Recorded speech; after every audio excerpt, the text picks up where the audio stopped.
Vertigo అంటే ఏంటి? వర్టిగోకి మన మెడ నొప్పికి ఏమన్నా కనెక్షన్ ఉందా? ఎగ్జాక్ట్లీ డైరెక్ట్ కనెక్షన్ అయితే లేదు.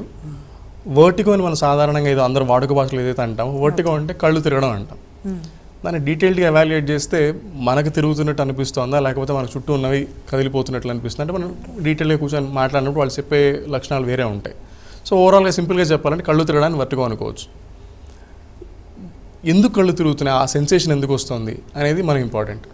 ఈ మెడ కండరాలు అనేవి ఎందుకు ఇంపార్టెంట్ అంటే, ఈ మెడ కండరాల ద్వారానే మన కాళ్ళ నుంచి వచ్చే సిగ్నల్స్ అన్ని, అంటే మన బ్యాలెన్స్కి సంబంధించినవి కానీ కాళ్ళ మీద గ్రిప్ ఏదైతే నిలబడతామో ఆ సిగ్నల్స్ అన్ని బ్రెయిన్కి వెళ్ళేది ఈ మెడ ద్వారానే పైకి వెళ్తాయి. సో ఇట్ ఈస్ కనెక్షన్ అనమాట. బ్రెయిన్కి కాళ్ళకి ఉండే కనెక్షన్ మెడ కాబట్టి ఈ కాళ్ళ నుంచి గ్రిప్ ఎలా ఉంది, బ్యాలెన్స్ ఎలా ఉంది, ఇవన్నీ మెడలోంచి వెళ్తాయి. ఒకవేళ డిస్క్ వల్ల కావచ్చు, వేరే విటమిన్ డెఫిషియన్సీస్ వల్ల కావచ్చు, కింద పడడం వల్ల కావచ్చు, వేరే కారణాల వల్ల ఈ నరాలు డ్యామేజ్ అయితే ఈ బ్యాలెన్స్ సిస్టమ్ ఏదైతే ఉంటుందో, బ్యాలెన్స్కి సంబంధించిన ఇన్ఫర్మేషన్ ఏదైతే ఉంటుందో అది బ్రెయిన్కి వెళ్ళదు. సో అప్పుడు ఏమవుతుంది, బ్యాలెన్స్ ఎలా ఉందో తెలియదు కాబట్టి వాళ్ళు తూలుతున్నట్టు, పడిపోతున్నట్టు ఉంటుంది. దాన్ని వర్టిగో అని మిస్టేక్ అయ్యే అవకాశం ఎక్కువ ఉంటుంది.